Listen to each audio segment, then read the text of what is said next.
जी हाँ, आपने बिल्कुल सही पढ़ा थंबनेल में।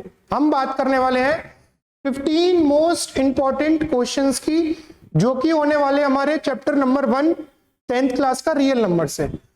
और सारे ही सारे क्वेश्चन इंपॉर्टेंट है, कुछ आपने हो सकता है देखे हो, कुछ हो सकता है आपके लिए सारे नए हो। तो ये सीरीज चलेगी हमारे चैनल पे, ऐसे ही आपको हर एक चैप्टर के इंपॉर्टेंट क्वेश्चंस कराए जाएंगे एमसीक्यू। तो अगर आपने चैनल को सब्सक्राइब नहीं करा है तो उसे सब्सक्राइब करिए, ताकि आप कुछ भी पेपर, प्री बोर्ड, बोर्ड के पॉइंट ऑफ व्यू से इंपॉर्टेंट मिस ना कर पाए। ठीक है, तो क्योंकि इस चैनल पे अब और आपको नई वीडियोस देखने मिलेंगी जो कि आपके पेपर के पॉइंट से रिलेटेड होती है।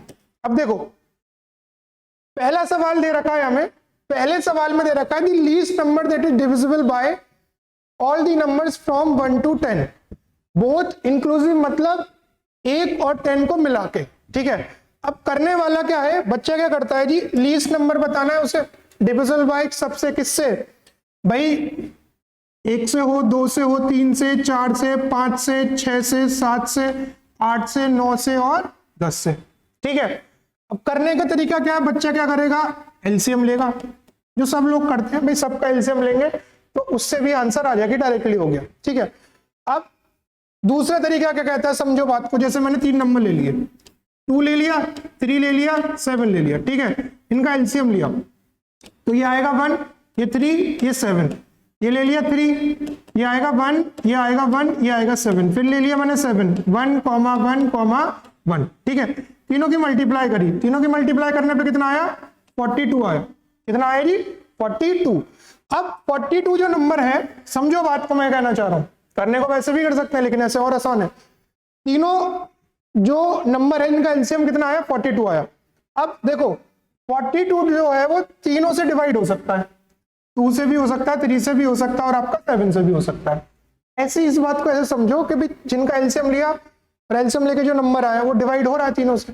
तो ऐसे ही जो ये 4 ऑप्शंस हैं, पहला, दूसरा, तीसरा, चौथा, तो ये ऑप्शंस भी जो होंगे ये इन नंबर से तो डिविजिबल होंगे।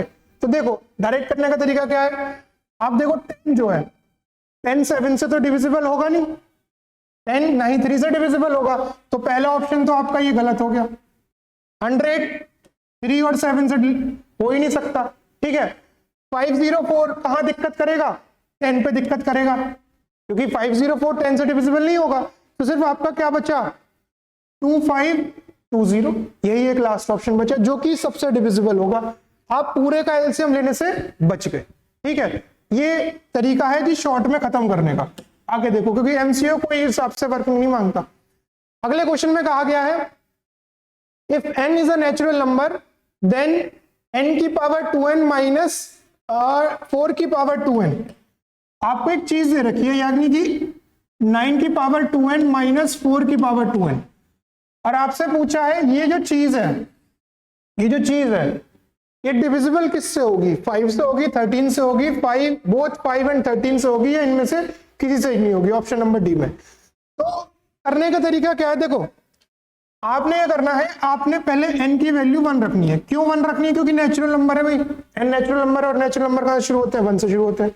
ठीक है, जब 1 रखोगे यहां पे तो ये हो जाएगा 9, यानी कि 2 इंटू 1 माइनस 4, 2 इंटू 1, तो ये आपका आ जाएगा, ये आपका आ जाएगा 81 माइनस 16, जो बचेगा आपका 65। अब देखो 65 जो नंबर है वो आपको पता है कि भैया 5 से भी डिविजिबल है, और 13 की टेबल में 5 टाइम डिविजिबल है, तो यानी कि 5 से भी जा रहा है और ये 13 से भी जा रहा है। तो इस क्वेश्चन का सही आंसर होगा आपका ऑप्शन नंबर सी। देखते हैं अगले, बढ़ते हैं अगले सवाल की ओर। कह रखा है the HCF of the smallest composite number and the smallest odd prime number. अच्छा, हमें एचसीएफ बताना है किसका, smallest composite number. Smallest composite number जो होता है वो हमारा होता है 4। कितना होता है, 4। और जो स्मॉलेस्ट ऑड प्राइम नंबर जो होता है, स्मॉलेस्ट ऑड प्राइम नंबर जो होता है वो होता है हमारा 3। अब इन दोनों का हमें एचसीएफ बताना है। सबको पता है इनमें क्या है, हाईएस्ट कॉमन फैक्टर कितना होगा, 1। तो ऑप्शन नंबर आपका डी सही आंसर होगा। ठीक है, बेहद आसान था ये वाला।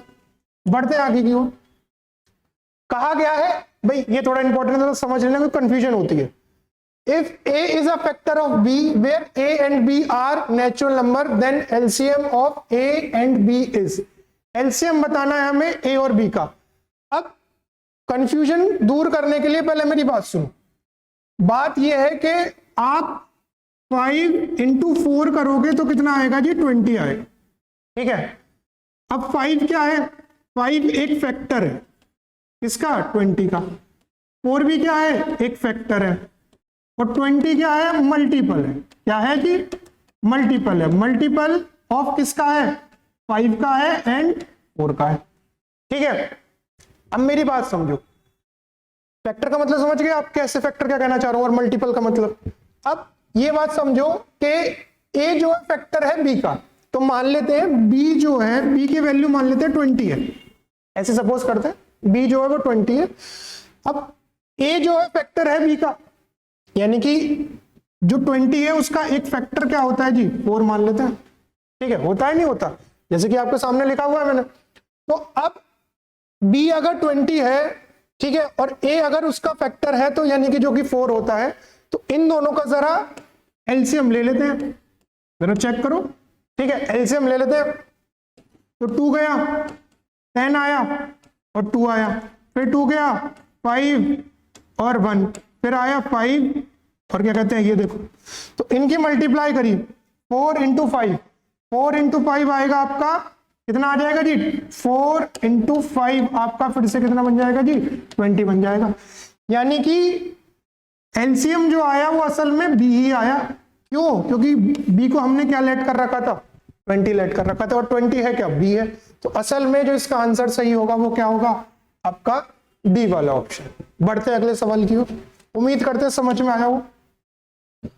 अगला सवाल कह रहा है दी ratio of HCF and LCM and the least composite number and the least prime number. हमें बताना है, रेशियो बताना है, ठीक है। रेशियो जो बताना है, रेशियो में ऊपर है एचसीएफ अपॉन नीचे है एलसीएम, ठीक है भाई। और किसका है रेशियो, किसका लेना है हमें, लीस्ट कंपोजिट नंबर, सबसे छोटा कंपोजिट नंबर। अभी बताया था आपको 4 होता है, लीस्ट कंपोजिट नंबर जो होगा आपका 4 होगा, और लीस्ट प्राइम नंबर आपका 2 होगा, ठीक है। अब इन दोनों का क्या लिया जाएगा जी, एचसीएफ लिया जाएगा। एचसीएफ कितना आएगा जी इन दोनों का, आपको एचसीएफ निकालना आता है, सिर्फ कितना आ जाएगा 2, और एलसीएम कितना आएगा, इन दोनों का 4। तो आपको एचसीएफ अपॉन एलसीएम करना है। एचसीएफ आया आपका इन दोनों नंबरों का 2 और एलसीएम आया 4। काट के रेशियो जो बचा वो कितना, ये बचा फ्रैक्शन में 1/2, यानी कि 1:2 आपका आंसर होगा, यानी कि ऑप्शन नंबर ए। बढ़ते हैं अगले सवाल की ओर। देखो ये इंपॉर्टेंट है भाई, इसे ध्यान से सुनना, आया हुआ भी है और समझ में नहीं आता तो इसे ध्यान से सुन लेना। पहले देखो आपसे बता रखा है 2 पॉजिटिव नंबर्स हैं जिनका एचसीएफ जो है वो कितना है आपका 12 है, और उन 2 नंबरों का प्रोडक्ट जो है वो आ रहा है आपका 6336। अब इस ए करने से पहले थोड़ी सी कहानी से सुन लो। कहानी क्या है, अगर कहानी समझ में आएगी तो क्वेश्चन समझ में आएगा। अब सुनो, हमें बताना क्या है, हमें बताना है नंबर ऑफ पॉसिबल पेयर्स, ठीक है। वो नंबर क्या हो सकते हैं, पेयर कितने हो सकते हैं, ठीक है। नंबर नहीं पूछा, पेयर पूछे, वो कितने पॉसिबल पेयर बना सकता है। अब देखो जैसे मैंने नंबर लिया 3 और 6 लिया, ठीक। आपको पता है जी इनका एचसीएफ जो होगा वो कहीं ना कहीं कितना होगा, 3 होगा। अब इस नंबर को मैं 3 into 1 लिख सकता हूं, और इस नंबर को मैं 3 into 2 लिख सकता हूं। अब यहां पे देखो, तो यानी कि कोई भी नंबर जो है जब उसे मैं तोड़ूंगा, है ना, कोई भी नंबर जो है जब उसे मैं तोड़ूंगा तो उसमें कहीं ना कहीं एचसीएफ आ रहा होगा, ठीक है। और एचसीएफ जब आ रहा होगा तो ये देखो, ये जो 2 नंबर जो होंगे अलग अलग 2 नंबरों में, ये आपस में कैसे होंगे, ये 2 नंबर जो होंगे वो आपस में कोप्राइम होंगे। कैसे होंगे जी, कोप्राइम होंगे, ठीक है। अब सुनो, इन 2 नंबरों को यहां पे मैं मान लेता हूं, देखो एचसीएफ आ रहा होगा उस नंबर के अंदर HCF आ रहा होगा जो नंबर मुझे निकाल रहे हैं।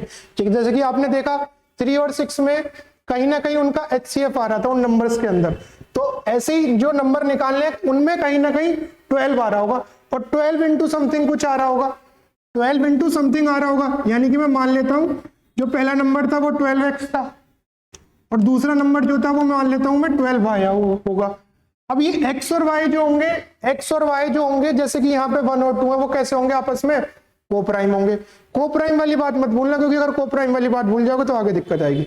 अब सुनो, उसने बता रखा है ये नंबर मैंने मान लिए, उसने ये बता रखा है कि दोनों नंबरों की मल्टीप्लाई करके जो प्रोडक्ट आ रहा है वो कितना आ रहा है? 6336 आ रहा है। कितना आ रहा है जी? 6336 आ रहा है। अब सुनो, ये मल्टीप्लाई करके 12 क्या कहते हैं 144 xy इज इक्वल्स टू 6336 हो जाएगा, ये नीचे चला जाएगा, xy इज इक्वल 6336 अपॉन में आएगा 144। ठीक है, ये इससे कट जाएगा, ये कट गया आपका xy इज इक्वल्स टू आ गया आपका 44। अब मेरी बात सुनो, x इंटू वाई करके कितना आ रहा है? 44। x इंटू वाई करके कितना आ रहा है? 44। और x और y जो है, x और y जो है वो कैसे हैं? को प्राइम। अब देखते हैं जरा 44 आ कैसे सकता है। अगर देखो एक पेयर तो ये बन सकता है कि भाई 1 इंटू 44, जहां पे 1 और 44 आपस में कैसे हैं? को प्राइम। ठीक है, और क्या बन सकता है? 4 इंटू 11, 4 इंटू 11, जहां पे 4 और 11 कैसे हैं आपस में? को प्राइम है। अब कोई बच्चा कह रहा है सर देखो 2 इंटू 22 भी तो बन सकता है, 2 इंटू 22 भी तो बन सकता है। भैया ये दो नंबर आपस में को प्राइम नहीं है, इस वजह से ये वाला पेयर कंसीडर नहीं करा जाएगा। ठीक है, ये वाला पेयर कंसीडर नहीं करा जाएगा। तो सिर्फ और सिर्फ आपका पहला पेयर ये है और दूसरा पेयर ये है, तो दो ही तरह से हो सकता है। यानी कि टोटल नंबर ऑफ पेयर्स कितने हो जाएंगे आपके? इसमें 2 हो जाएंगे। उम्मीद करते हैं समझ में आया हो। समझ में नहीं आया हो तो एक बार फिर से पीछे जाके दोबारा करके देखिए, समझ में जरूर आएगा। आगे देखो, ये total number of factors of a prime number. Prime number ये तो बेहद आसान है, प्राइम नंबर के जो फैक्टर हैं वो कितने होंगे? भाई प्राइम नंबर जैसे मान लो 7 है, तो 7 को हम क्या लिख सकते हैं? 7 इंटू 1, 2 ही तो होते हैं, या कोई 11 है। ठीक है, 11 को क्या लिख सकते हैं? 11 इंटू 1। हर एक प्राइम नंबर के फैक्टर कितने होंगे आपके? 2 होंगे। तो आपका ये ऑप्शन नंबर सी सही जवाब होगा। बढ़ते हैं अगले की ओर। देखिए इसमें कहा गया है a and b are 2 positive integers such that कि a जो दे रखा है आपको, a जो दे रखा है a इज इक्वल दे रखा है p का क्यूब और q की पावर 4, और b दे रखा है आपको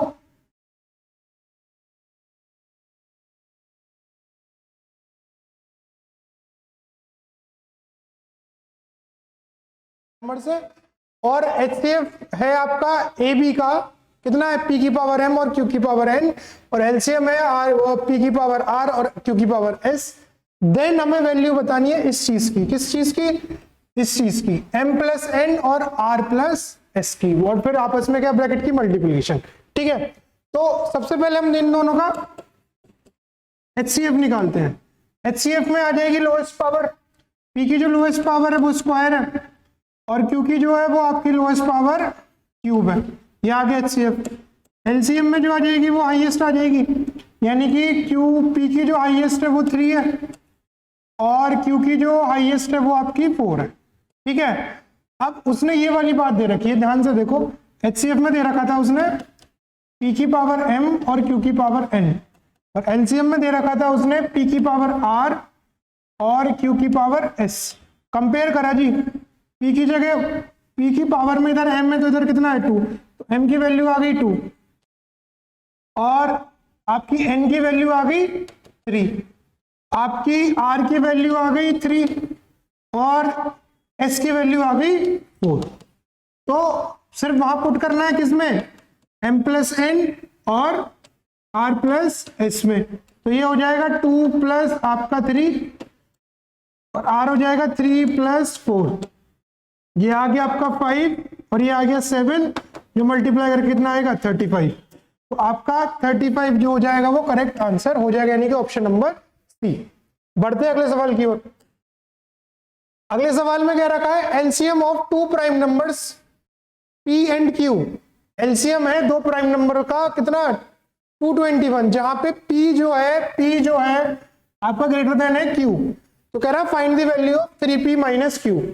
अब अच्छा जरा देखते हैं, एक काम करते हैं, पहले 221 की प्राइम फैक्टराइजेशन कर लेते हैं।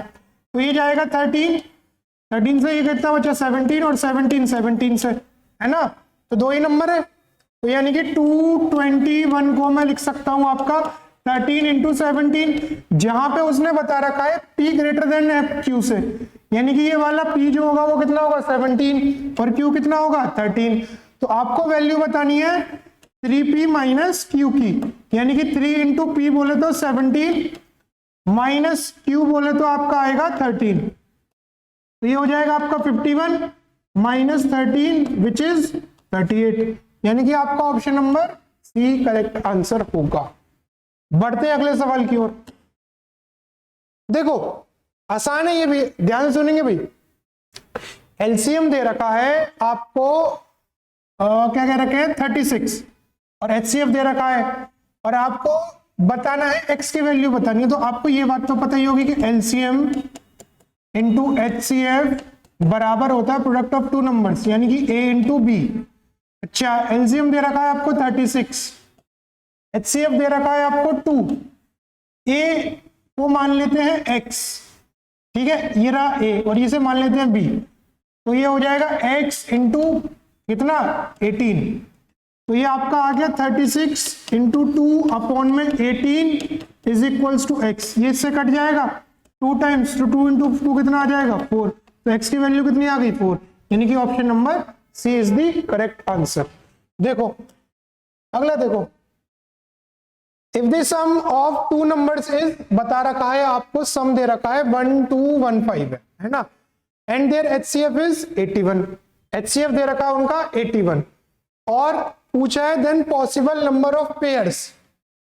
जैसे कि पहला वाला क्वेश्चन था उसमें पॉसिबल नंबर ऑफ पेयर पूछे थे, और इसमें भी आपको पॉसिबल नंबर ऑफ पेयर्स बताने हैं।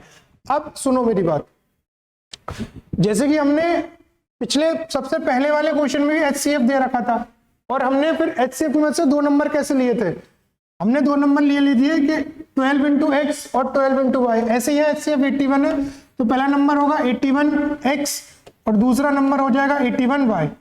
अच्छा इन दोनों नंबर्स का सम करके कितना आ रहा है आपका, सम करके कितना आ रहा है 1215 आ रहा है, ये उसने बता रखा है। यहां से 81 कॉमन आ जाएगा, तो ये बचेगा x plus Y is equals to 1215, x plus Y is equals to 1215 upon 81, इससे कट गया, x plus Y is equals to कितना बचा आपका 15। अब ध्यान रखना, जहां पे पहले क्वेश्चन में x और y कैसे थे जी को प्राइम, कैसे थे को प्राइम, यहां भी x और y कैसे है को प्राइम। तो आपको पेयर ढूंढने ऐसे कि x और y की वैल्यू ऐसे लेनी है को प्राइम हो, और उन दोनों को प्लस करने पे कितना आए 15 आए। तो जैसे कि आपका 14 और 1 ले सकते हैं, ठीक है, और क्या ले सकते हैं, अगर ऐसे डिफिकल्टी हो रही है तो आप ऐसे कर लो x is equals to 15 minus Y. अब आपको यहाँ पे आपको y की वैल्यू पुट करनी है, x निकलता रहेगा, ठीक है। जैसे कि 13, 2, क्योंकि 13 और 2 कितना हो गया आपका 15 हो गया, और आपका 7, 8, और क्या हो सकता है जी आपका 11, 4, ठीक है। तो बेसिकली यही आपके 4 पेयर बनेंगे, इनके अलावा अगर कोई और नंबर लोगे तो वो कोप्राइम नहीं होंगे। तो आपका जो आंसर हो जाएगा वो 4 पेयर, यानी कि ऑप्शन नंबर सी आपका सही आंसर होगा, ठीक है। बढ़ते हैं अगले सवाल की ओर। आगे देखो, आगे कह रखा है इफ आपको दे रखा है -1 की पावर n है प्लस -1 की पावर 4n है, इसकी वैल्यू 0 के बराबर कब होगी। तो 3 होगी n की वैल्यू, n की वैल्यू मैंने क्या कितनी ले ली 3, ठीक है। अब सुनो, ये आ जाएगा -1 और ये आ जाएगा -1 की पावर कितना आएगा 12, तो जो कि -1 और ये पावर इवन होने के कारण कैसा आएगा प्लस का 1 आएगा, प्लस का 1 आएगा। तो +1 और -1 कट के कितना बचेगा 0। तो इसमें इस वाले केस में 0 आ रहा है कब, जब n की वैल्यू कैसा है, ऑड है। तो आपका option number C is the correct answer. ठीक है, आगे देखते हैं। आगे क्या रखा है दी नंबर, आपको नंबर दे रखा है 3 की पावर 12 माइनस 3 की पावर 10। ठीक है, इसमें करने का तरीका यह है, इसमें हम क्या कर सकते हैं, देखो 3 की पावर बल्कि 13 है पहली वाली, 3 की पावर 13 माइनस 3 की पावर 10। ठीक है, हम इसे ऐसे लिख सकते हैं, देखो इसे लिख सकते हैं 3 की पावर 10 इंटू 3 की पावर 3 माइनस 3 की पावर 10। इसे मैंने ब्रेक कर दिया। ठीक है, क्योंकि फिर से बेस सेम होके पावर ऐड होके फिर से वही बन जाएगा। अब मैं ऐसा करने के बाद क्या कर सकता हूं, मैं 3 की पावर 10 कॉमन ले सकता हूं। 3 की पावर 10 कॉमन आ गई तो यहां पे क्या बचेगा, 3 का क्यूब है ना, माइनस कितना बचेगा 1, माइनस में कितना बचेगा यहाँ पे 1।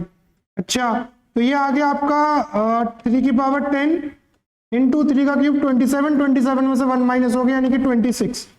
इसे और कैसे लिख सकते हैं, 26 को लिख सकते हैं 13 इंटू 2। अब सुनो, उसने कहा क्या था, कह रखा था डिविजिबल बाय, किससे डिविजिबल है, 2 या 3 से, या 3 और 10 से है, या 2 3 10 से है, या 2 3 13 से। देखो 3 आ रहा है इसमें, 3 की पावर 10 है तो 3 से भी होगा। ठीक, 3 से डिविजिबल होगा। देखो फिर क्या है, 2 भी आ रहा है, यानी कि ये देखो 3 की पावर 10 इंटू 13 इंटू अपॉन में कितना रखा जाएगा 2, तो 2 से भी होगा। ये किससे काट जाएगा, यहाँ पे इससे 3 की पावर 9 बच रही, तब भी डिविजिबल हो रहा था। और क्या, 3 की पावर 10 इंटू 13 इंटू क्या रह गया जी 13, 13 से 13 कट जाएगा, तब भी डिविजिबल होगा। 10 वाला हो ही नहीं सकता, कोई 10 आ ही नहीं रहा कहीं से कहीं तक, तो सिर्फ ऑप्शन कौन सा होगा आपका सही, डी वाला होगा। ठीक है, क्योंकि तीनों से मैं आपने करके देख लिया। आगे देखो, कह रहा है if n is an even natural number, n कैसा है, इवन नेचुरल नंबर है, तो आपको बताना है then the largest number by which n plus 1 n plus 1 और n plus 2 is divisible by, कितने से डिविजिबल होगा, बड़े से बड़ा नंबर। चलो देखते हैं एक बार रख के देख लेते हैं। n जो है वो इवन नेचुरल नंबर है। ठीक है, इवन यानी कि मान लो पहले n की वैल्यू 2 हो गई, n की वैल्यू जो हो गई वो 2 हो गई, तो यहां रख के देखते हैं 2 प्लस 1 और 2 प्लस 2, तो ये हो जाएगा आपका 3 और ये हो जाएगा 4, ये हो जाएगा 2। ठीक है, 3 4 से 12 और इंटू 2 कितना आएगा आपका 24, कितना आ गया जी 24। अब देखो लार्जेस्ट कहा था, कितना कहा था उसने, लार्जेस्ट कहा था। अब लार्जेस्ट में ध्यान से देखेंगे तो अगर भाई देखो 6 से तो ये भी हो रहा है, 6 से भी हो रहा है, 8 से भी हो रहा है, 12 से भी हो रहा है, और लार्जेस्ट यानी कि आपका 24 से भी हो रहा है, तो आपका सबसे जो आंसर हो जाएगा वो कौन सा हो जाएगा, 24 ही हो जाएगा। ठीक है, इस तरह से वैल्यू पुट करके देख लेते हैं जैसा वो क्वेश्चन में कह रखा है। n कैसा है था, इवन नेचुरल नंबर, तो मैंने पहले ही होता है, पहले में ही आ जाता, दूसरे में आ जाता अक्सर, लेकिन पुट करने पे आएगा।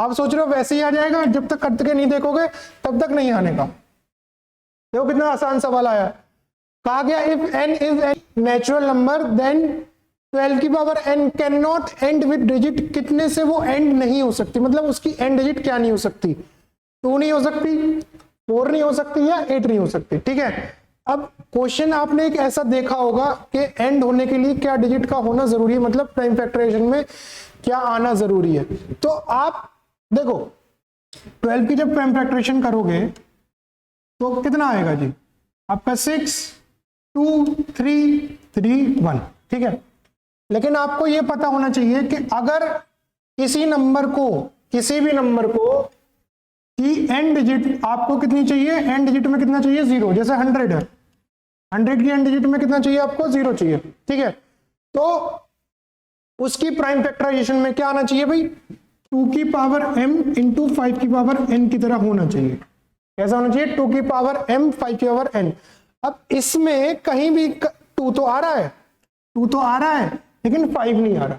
अब 5 नहीं आ रहा अब अगर 5 नहीं आ रहा तो उसकी एंड डिजिट क्या नहीं हो सकती, 0 नहीं हो सकती। क्या नहीं हो सकती, 0 नहीं हो सकती। क्यों? क्योंकि जैसे 10 है, 10 में क्या, 10 की प्राइम फैक्टराइजेशन क्या होती है जी, 2 इंटू 5।